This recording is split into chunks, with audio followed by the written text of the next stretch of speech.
여러분, 술 좋아하시나요? 특히 65세 이후에도 난 아직 괜찮아 하면서 술을 즐기시는 분들 많으실 겁니다. 그런데 한 가지 물어보겠습니다. 65세 이후에도 술을 마셔도 안전할까요? 많은 분들이 이렇게 대답하실 겁니다. 나는 소주 두 잔밖에 안 마셔. 괜찮아. 막걸리는 발효식품이라 몸에 좋아. 양주는 비싸니까 조금만 마시니 문제 없지. 하지만 의학적으로 또 통계적으로 보면 이야기가 완전히 달라집니다. 오늘은 우리가 평생 즐겨온 술, 그 술이 노년기에 어떤 의미를 가지는지, 그리고 절대 피해야 할 술이 무엇인지 낱낱이 파헤쳐 보겠습니다. 먼저, 왜 나이가 들수록 술이 위험해지는 걸까요? 가장 큰 이유는 간과 신장의 기능이 약해지기 때문입니다. 20대 때는 소주 한 병 마시고도 다음날 멀쩡했던 이유가 간에서 알코올을 빠르게 분해했기 때문이죠. 그런데 65세 이후에는 이야기가 달라집니다. 우리 몸이 알코올을 처리하는 속도가 절반 이하로 떨어집니다. 즉, 같은 양을 마셔도 몸속에 알코올이 오래 남아 더 큰 독이 되는 겁니다. 여기서 질문 하나 드리겠습니다. 그렇다면 술 중에 어떤 게 가장 위험할까요? 소주일까요? 맥주일까요?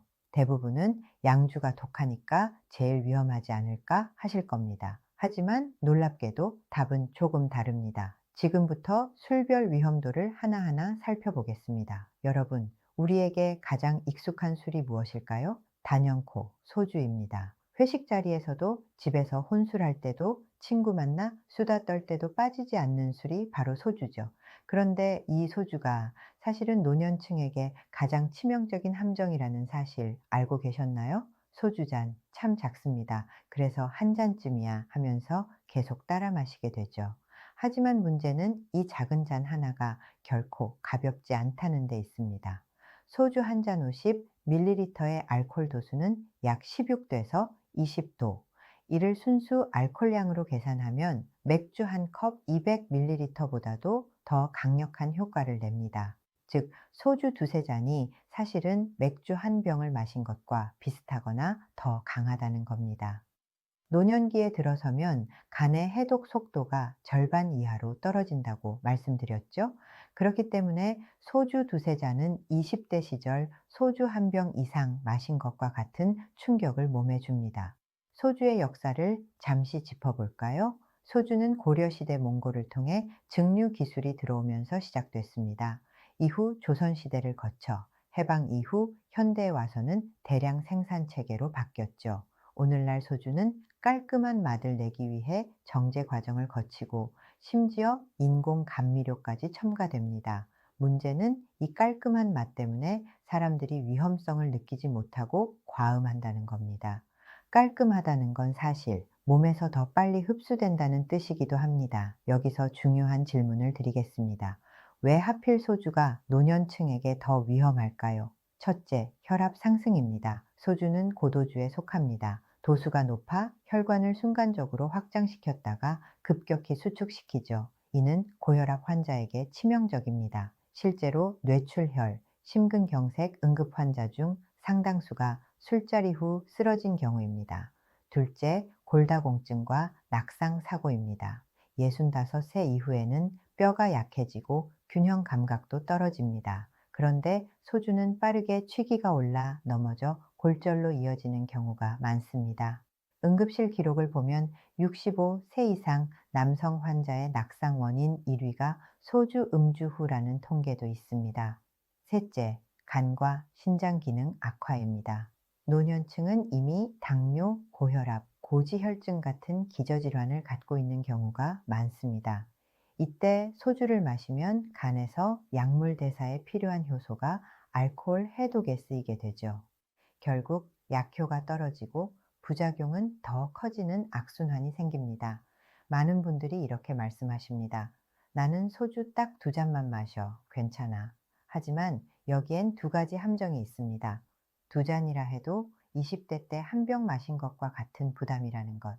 두 잔만이 결국 세 잔, 네 잔으로 늘어나기가 너무 쉽다는 것. 소주는 특유의 작은 잔과 깔끔한 맛 때문에 컨트롤이 어렵다는 게 가장 큰 문제입니다. 제가 아는 70대 한 어르신 이야기를 해보겠습니다. 이분은 평생 술을 즐기셨는데 특히 소주 없이는 식사가 안 될 정도였죠. 난 체질이야, 술이 안 취해 라고 늘 말씀하시곤 했습니다. 하지만 68 새 어느 날 저녁 술자리 후 화장실 가다 넘어져 엉덩이 뼈 골절로 병원에 입원하셨습니다. 치료 후에도 잘 걷지 못해 생활이 크게 불편해졌고 결국 우울증까지 겪으셨습니다. 사실 이분이 마신 건 소주 딱 3잔이었습니다. 하지만 그 3잔이 인생을 완전히 바꿔놓은 겁니다. 서울대 의대에서 발표한 한 연구에 따르면 65세 이상 노년층에서 소주 음주와 낙상 위험은 밀접한 연관이 있습니다. 특히 소주 3잔 이상을 마신 그룹은 낙상 사고 위험이 2.5배 높게 나타났습니다. 또한 알코올성 치매 환자 중 상당수가 소주를 꾸준히 즐겼다는 공통점을 보였습니다. 소주는 빠르게 뇌에 도달해 신경세포를 손상시키기 때문입니다. 여기서 흥미로운 반전 하나. 의사들 사이에서는 오히려 양주보다 소주가 더 위험하다는 말이 있습니다. 왜냐하면 양주는 가격이 비싸고 양을 적게 마시지만 소주는 싸고 쉽게 구할 수 있기 때문입니다. 즉, 소주는 가장 많이 가장 쉽게 과음하는 술이라는 거죠. 여러분, 소주는 우리에게 가장 친근한 술입니다. 하지만 65세 이후엔 이 친근함이 독이 될 수 있습니다. 작아 보이는 잔, 깔끔한 맛, 저렴한 가격, 이 모든 게 노년층에게는 위험한 함정으로 작용합니다. 그래서 결론은 하나입니다. 65세 이후 소주는 2잔도 많다. 여러분, 소주가 한국인의 대표 술이라면 맥주는 전 세계인이 가장 사랑하는 술입니다. 여름밤, 시원한 맥주 한 잔, 얼마나 달콤한지 다들 아시죠? 특히 소주는 부담스러운 이난 맥주만 조금 마신다 하시는 어르신들 많습니다. 그런데 여기에도 큰 착각이 있습니다. 맥주는 도수가 낮으니까 안전하다? 아닙니다. 오히려 맥주는 은근하고 끈질기게 노년 건강을 무너뜨리는 술입니다. 맥주의 평균 도수는 4도에서 5도 정도입니다. 소주에 비하면 한참 낮죠. 그래서 맥주는 물 같다는 말까지 나오죠. 하지만 문제는 양입니다. 소주는 작은 잔으로 나눠 마시지만 맥주는 기본 단위가 500ml, 1리터죠. 한 번에 훅 들어가기 때문에 총 섭취 알코올량은 소주 못지않게 많아집니다. 예를 들어 맥주 큰 잔 500ml 한 잔에는 약 20g의 알코올이 들어 있습니다. 이는 소주 반 병과 맞먹는 양입니다. 그런데 맥주는 시원하게 벌컥벌컥 마시게 되죠. 결국 난 맥주 2잔밖에 안 마셨다 해도 소주 한 병 가까운 알코올을 마신 것과 같은 결과가 됩니다. 맥주에는 또 다른 별명이 있습니다. 바로 액체빵. 왜일까요? 맥주의 원료는 보리, 밀, 홉 같은 곡물입니다. 즉, 탄수화물이 풍부합니다. 맥주 한 잔은 사실상 밥 한 공기 플러스 알코올을 동시에 먹는 것과 다름없습니다. 특히 노년기에 가장 경계해야 할 게 복부 비만과 당뇨입니다. 65세 이후에는 기초대사량이 급격히 떨어져 같은 양을 먹어도 지방으로 잘 쌓입니다. 여기에 맥주까지 더하면 배는 점점 불러오고 내장 지방이 쌓이면서 혈압과 혈당을 동시에 올리게 됩니다. 혹시 발이 불에 된 것처럼 아프다는 질병 아시나요? 바로 통풍입니다. 통풍은 혈액 속 요산이 쌓여 관절에 결정이 생기면서 발생하는데 맥주가 통풍의 대표적 원인으로 꼽힙니다. 맥주에는 퓨린이라는 물질이 많습니다. 이 퓨린이 체내에서 요산으로 바뀌어 관절에 쌓이게 되는 겁니다. 실제로 맥주 좋아하는 아저씨 발가락이 퉁퉁 붓는다는 이야기는 괜히 나온 게 아닙니다. 특히 65세 이후 신장 기능이 떨어지면 요산 배출이 원활하지 않아서 맥주, 통풍, 만성 신부전으로 이어질 위험이 커집니다. 여기서 질문 하나 드리겠습니다. 왜 맥주는 노년층에서 더 위험할까요? 첫째, 체중 증가입니다. 젊을 땐 맥주 마셔도 밤새워 춤추고 다음날 땀 흘리며 금방 해소됐습니다. 하지만 노년기엔 활동량이 적습니다.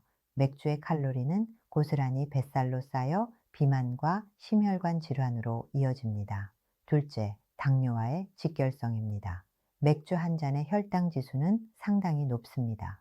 맥주를 자주 마시는 노인은 당뇨 합병증으로 병원을 찾는 일이 급격히 늘어납니다. 셋째, 수면의 질 악화입니다. 맥주는 알코올이 낮아 천천히 오랫동안 몸에 남습니다. 밤에 마시면 깊은 잠을 방해해 노년기의 중요한 숙면의 골든타임을 깨버립니다. 맥주의 역사를 잠시 들여다볼까요?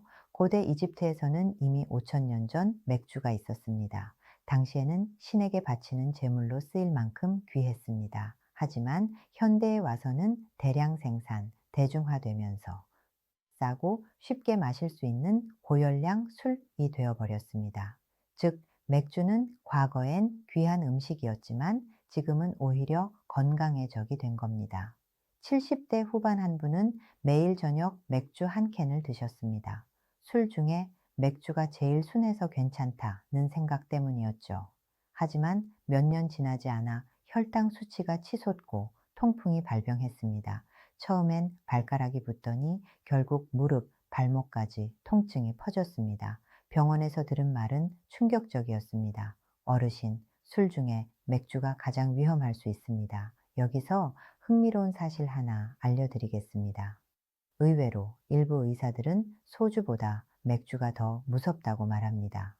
왜냐하면 소주는 마시는 순간 바로 취해 이제 그만 할 수 있지만 맥주는 취기가 은근히 올라 끝없이 마실 수 있기 때문입니다. 게다가 맥주는 술이라기보다 음료처럼 느껴져서 갈증 해소하듯 벌컥벌컥 마시게 되죠. 이 습관이 결국 노년 건강을 서서히 무너뜨립니다. 비만, 당뇨, 통풍, 심혈관 질환, 불면증, 이 모든 것이 맥주와 직결됩니다. 그럼 이제 많은 분들이 즐겨 드시는 양주 하면 어떤 이미지가 떠오르시나요? 고급 배서, 잔잔한 음악이 흐르고 진한 갈색 술을 크리스털 잔에 따르는 장면이 먼저 그려지실 겁니다. 위스키, 브랜디, 보드카, 진, 럼, 종류도 다양하죠. 많은 분들이 이렇게 말씀하십니다. 양주는 비싸니까 조금만 마셔서 괜찮다. 과연 그럴까요? 양주의 알코올 도수는 평균 40도 이상입니다. 문제는 이 도수가 노년층에게 치명적이라는 겁니다. 알코올이 혈액에 빠르게 흡수되면서 순간적으로 심장 박동이 급격히 증가합니다. 특히 65세 이후엔 심혈관계가 약해져 있기 때문에 심근경색 부정맥 뇌졸중을 유발할 수 있습니다.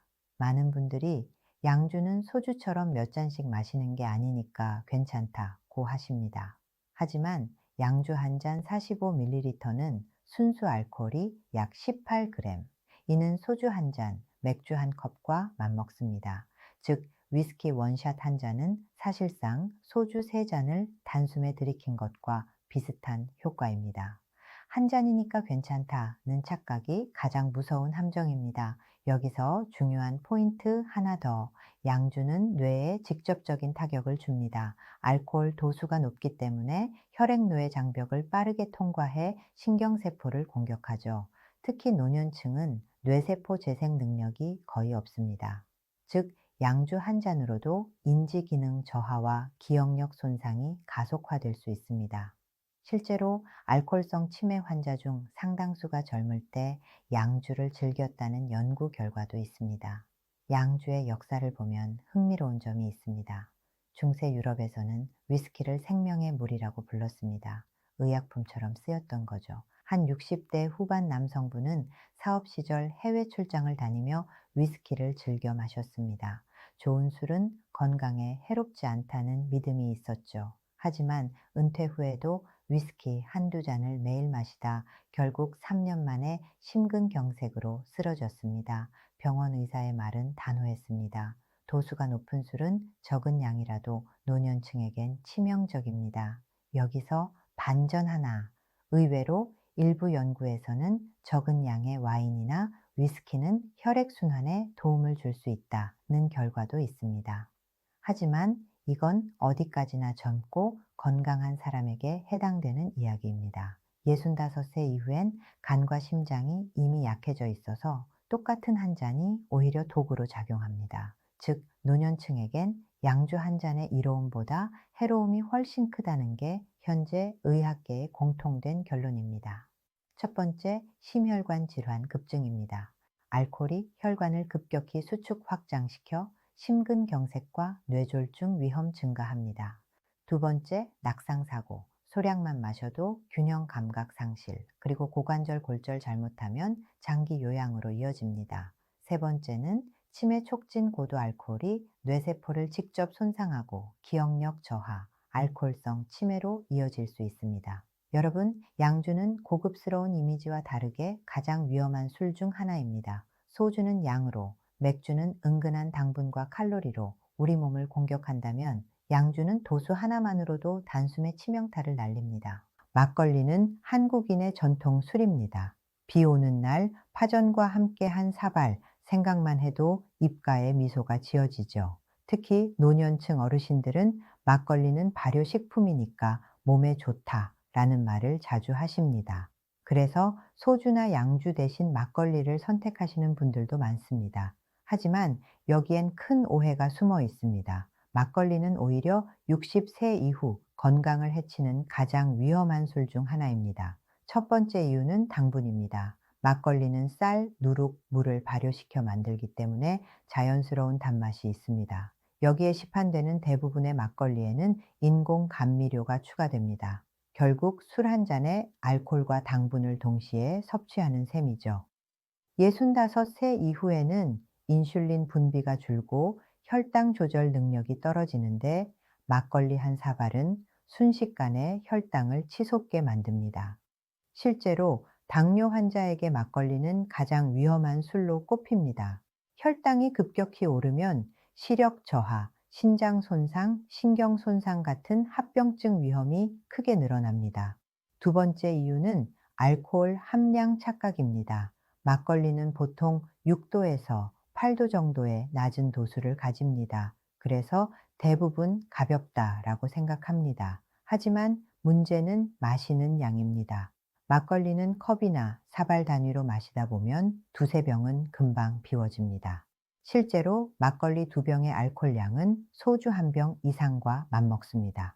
즉, 소주를 마신 것과 다름없는 충격을 몸에 주면서도 달콤하고 부드러워 취기를 제대로 인식하지 못하는 것이 가장 큰 함정입니다.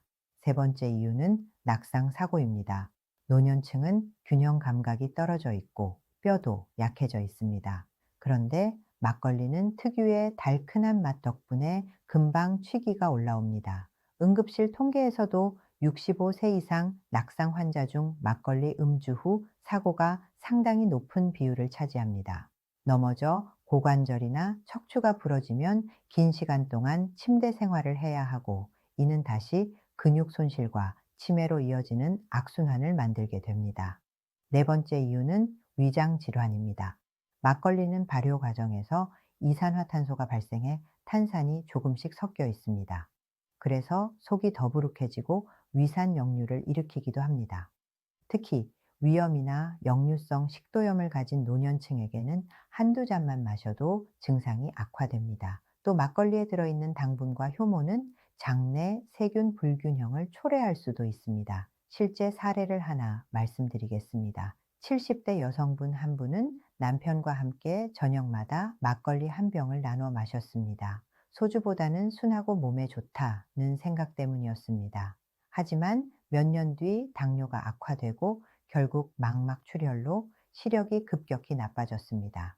의사의 조언은 명확했습니다. 어르신, 소주보다 오히려 막걸리가 더 위험합니다. 역사적으로도 막걸리는 농번기 노동자들의 에너지원이었습니다. 땀 흘려 일한 후에 마시는 한 사발 막걸리는 몸에 기운을 주는 음료 같은 존재였죠. 하지만 그때는 하루 종일 농사일로 수천 칼로리를 소모했기 때문에 술과 당분이 바로 에너지로 쓰였습니다. 오늘날의 노년층은 활동량이 크게 줄어 있습니다. 즉, 똑같은 막걸리라도 지금 마시면 대부분이 지방과 혈당으로 쌓여 독으로 작용하는 겁니다. 또 하나 중요한 점은 막걸리와 치매의 연관성입니다. 막걸리는 상대적으로 빨리 흡수되어 혈중 알코올 농도를 급격히 높입니다. 이 과정에서 뇌세포가 손상되며 장기적으로는 기억력 저하와 알코올성 치매로 이어질 수 있습니다. 실제로 알코올성 치매 환자들 중 매일 막걸리를 꾸준히 마셨다는 공통점이 적지 않게 발견됩니다. 흥미로운 반전은 막걸리가 젊었을 때는 오히려 건강에 도움이 될 수 있었다는 사실입니다. 막걸리에는 유산균과 아미노산이 풍부하기 때문이죠. 하지만 노년기에는 유익한 성분보다 알코올과 당분이 훨씬 큰 위험으로 다가옵니다. 즉, 젊을 때에 약이 나이 들어서는 독으로 바뀌는 대표적인 사례가 막걸리입니다. 결론적으로 막걸리는 노년층에게 세 가지 치명적인 독을 동시에 안깁니다. 하나는 혈당을 올리는 당분, 둘째는 술 같지 않아 과음하게 되는 낮은 도수, 셋째는 취기를 빨리 올려 낙상과 사고를 부르는 작용입니다. 그래서 의학 전문가들은 입을 모아 말합니다. 60살 이후 막걸리는 절대 안전한 술이 아니다. 오늘 이 내용을 들으신 여러분이라면 아마 이제 이렇게 말씀하실 겁니다. 막걸리가 이렇게 위험할 줄은 몰랐다. 네, 맞습니다. 소주와 맥주, 양주가 각각의 위험을 안고 있다면 막걸리는 의외로 가장 교묘하고 은근한 방식으로 노년의 건강을 무너뜨리는 술입니다. 60세 이후 건강한 삶을 원한다면 막걸리는 반드시 피해야 할 술입니다. 술과 치매의 무서운 연결고리 술은 단순히 간을 해치고 위장을 괴롭히는 정도에서 끝나지 않습니다. 사실 술은 우리의 뇌에 직접적인 타격을 줍니다. 많은 사람들이 술을 마시면 기억이 끊긴다, 즉 필름이 끊긴다는 표현을 씁니다. 이 현상은 단순한 해프닝이 아니라 뇌세포가 실제로 손상되었다는 신호입니다. 알코올은 혈액을 타고 곧바로 뇌로 이동합니다. 그리고 신경세포 사이의 연결을 방해하고 뇌세포를 손상시킵니다. 젊을 때는 손상된 뇌세포를 어느 정도 보완할 수 있지만 65세 이후에는 뇌의 회복력이 거의 사라집니다. 즉, 술을 마시는 만큼 기억력은 더 빠르게 약해지고 치매 위험이 높아집니다. 실제로 알코올성 치매라는 병이 있습니다. 이 치매는 일반 치매보다 훨씬 빠르게 진행됩니다. 단순한 건망증이 아니라 가족의 얼굴을 못 알아보고 일상생활이 불가능해질 정도로 기억이 무너집니다. 특히 오랫동안 꾸준히 술을 마신 사람일수록 발병 위험이 크게 올라갑니다. 한 가지 사례를 들어보겠습니다. 70대 한 어르신은 평생 술 없이는 하루도 못 지냈습니다. 처음엔 단순히 이름이 잘 기억나지 않는 정도였지만 몇 년 지나자 가족조차 알아보지 못하게 됐습니다. 검사 결과는 알코올성 치매였습니다. 그분은 늘 이렇게 말씀하곤 했습니다. 술이 내 친구다. 술이 있어 외롭지 않다. 하지만 결국 그 술이 가장 큰 적이 되었던 겁니다. 더 무서운 건 술은 치매뿐만 아니라 뇌졸중과도 연결됩니다. 알코올은 혈관을 반복적으로 확장시키고 수축시키면서 뇌혈관을 약하게 만듭니다. 그 결과 뇌출혈, 뇌경색 같은 치명적인 병으로 이어지기도 합니다. 즉, 술은 단순히 오늘 하루를 즐겁게 만드는 도구가 아니라 내일의 기억과 생명을 앗아갈 수 있는 위험 요소입니다. 금주 후 몸에 놀라운 변화. 그렇다면 술을 끊으면 어떻게 될까요? 놀랍게도 우리 몸은 생각보다 빠르고 강력하게 회복하기 시작합니다. 술을 끊은 지 3일이 지나면 수면의 질이 눈에 띄게 좋아집니다. 밤마다 뒤척이던 몸이 차분히 가라앉고 깊은 잠에 들 수 있게 됩니다. 아침에 일어났을 때 머리가 맑아지고 두통이 줄어듭니다. 2주가 지나면 혈압이 내려가고 위장 기능이 회복됩니다. 늘 더부룩하던 속이 편안해지고 식욕도 안정됩니다. 이 시기에는 간의 염증이 줄어들면서 피로감이 크게 줄어드는 걸 느낄 수 있습니다. 3개월이 지나면 지방간이 서서히 사라지고 간 수치가 정상에 가까워집니다. 혈액 속 콜레스테롤 수치도 안정되면서 심혈관 질환 위험이 눈에 띄게 줄어듭니다. 이때부터는 얼굴빛이 달라지고 피부가 좋아졌다는 이야기를 듣는 분들이 많습니다. 1년이 지나면 뇌세포 손상이 멈추고 기억력 저하의 속도가 늦춰집니다. 치매 위험이 절반 가까이 줄어들고 전체 사망 위험도 크게 낮아집니다. 무엇보다 몸이 가벼워지고 생활에 활력이 돌아옵니다. 술을 끊는다는 건 단순히 건강을 지킨다는 의미가 아닙니다. 내 삶의 질을 다시 되찾는 일입니다. 더 맑은 정신, 더 깊은 잠, 더 건강한 몸. 이 모든 것이 금주 후 우리에게 돌아오는 선물입니다. 술이 몸에 해롭다는 사실은 모두 알고 있습니다. 하지만 문제는 아는 것과 실천하는 것은 전혀 다르다는 데 있습니다. 많은 분들이 술을 줄이고 싶다고 말하지만 결국 자꾸 손이 가고 습관처럼 반복하게 됩니다. 그래서 오늘은 금주에 성공하기 위한 구체적인 5단계 전략을 말씀드리겠습니다. 단순한 이론이 아니라 실제로 수많은 사람들이 효과를 본 방법들입니다. 첫 번째 단계는 선언하기입니다. 혼자만의 다짐은 쉽게 흔들립니다. 하지만 가족과 친구들에게 공개적으로 금주를 선언하면 이야기가 달라집니다. 나는 오늘부터 술을 끊겠다. 이 한마디를 내뱉는 순간 스스로에게 책임이 생깁니다. 또한 주변 사람들이 지켜봐주고 응원해주면서 의지가 훨씬 강해집니다. 작은 약속이 큰 힘으로 바뀌는 겁니다. 두 번째 단계는 대체 습관 만들기입니다. 사람은 빈자리를 두는 걸 잘 못합니다. 술을 끊으려면 반드시 술을 대신할 무언가가 필요합니다. 무알콜 맥주, 허브차, 탄산수 같은 대체 음료를 준비하세요. 또는 저녁마다 가볍게 산책을 하거나 독서를 하는 습관으로 바꿔도 좋습니다. 핵심은 술을 마시던 시간을 다른 활동으로 채우는 겁니다. 이 작은 습관 교체가 의외로 큰 효과를 냅니다. 세 번째 단계는 위험 상황 피하기입니다. 사람이 가장 흔들릴 때는 익숙한 환경 속에 있을 때입니다. 늘 술을 마시던 식당, 늘 만나던 술 친구와의 약속은 초반에는 피하는 것이 좋습니다. 나는 의지가 강하니까 괜찮아 라고 생각하기 쉽지만 사실 술자리 분위기 자체가 강력한 유혹입니다. 특히 금주 초기에는 스스로를 시험하지 마세요. 술 없는 환경을 만들고 안전한 길을 택하는 것이 현명한 선택입니다.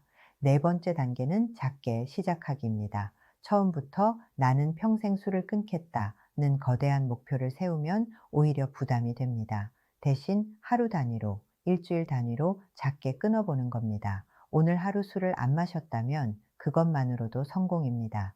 이 작은 성공이 쌓여 자신감을 주고 결국 장기적인 금주로 이어집니다. 사람은 큰 약속보다 작은 성취를 통해 더 쉽게 변할 수 있습니다. 다섯 번째 단계는 성공 기록하기입니다. 달력에 금주 한 날을 표시하거나 노트에 그날의 기분과 변화를 적어보세요. 술을 안 마신 지 1일, 7일, 30일. 숫자가 늘어날수록 성취감은 배가 됩니다. 또한 기록은 눈에 보이는 증거가 되어 다시 술 생각이 날 때 강력한 억제력이 됩니다. 스스로의 노력이 쌓여가는 모습을 확인하는 것, 이것만큼 큰 동기부여는 없습니다. 이 다섯 가지 전략은 단순해 보이지만 실제로 효과적입니다. 실제로 많은 사람들이 이 과정을 통해 평생의 습관을 바꿨습니다. 처음엔 불가능할 것 같던 일이 어느새 자연스러운 일상이 된 겁니다. 여기서 중요한 건 완벽할 필요가 없다는 점입니다. 혹시 중간에 한번 실패했다고 해도 괜찮습니다. 다시 첫 단계로 돌아가면 됩니다. 실패가 아니라 과정일 뿐입니다. 중요한 건 멈추지 않고 계속 이어가는 겁니다. 결국 금주란 단순히 술을 끊는 게 아니라 새로운 삶의 방식을 선택하는 겁니다. 더 건강한 몸, 더 맑은 정신, 더 길어진 수명. 이 모든 것은 단 한 번의 결심에서 시작됩니다. 그리고 그 결심을 굳히는 방법이 바로 오늘 말씀드린 5단계 전략입니다. 지금 이 순간 술을 끊고 싶다는 마음이 드셨다면 오늘이 바로 시작하기 좋은 날입니다. 작게 시작해서 꾸준히 이어가고 스스로의 변화를 기록해 보세요. 여러분의 내일은 분명 달라질 겁니다. 오늘 이야기를 들으면서 어떤 생각이 드셨나요? 술은 우리 인생의 즐거움처럼 다가오지만 사실은 가장 소중한 건강을 조금씩 앗아가고 있었습니다. 저는 여러분이 단순히 오래 사는 것보다 건강하게 그리고 행복하게 사셨으면 합니다. 그래서 이렇게 용기를 내어 이 영상을 준비했습니다. 여러분의 삶은 술이 아니라 여러분 자신이 주인공이어야 합니다. 오늘의 작은 결심이 내일의 건강을 만들고 그 건강이 앞으로의 행복한 인생을 지켜줄 겁니다. 저는 진심으로 여러분 한 분 한 분이 더 건강하고 더 빛나는 삶을 살아가시길 바랍니다. 혹시 오늘 이 이야기가 마음에 와 닿으셨다면 좋아요와 구독으로 함께 해주세요. 그 응원이 더 많은 분들께 건강의 메시지를 전하는 큰 힘이 됩니다. 여러분의 건강한 내일을 늘 응원하겠습니다. 감사합니다.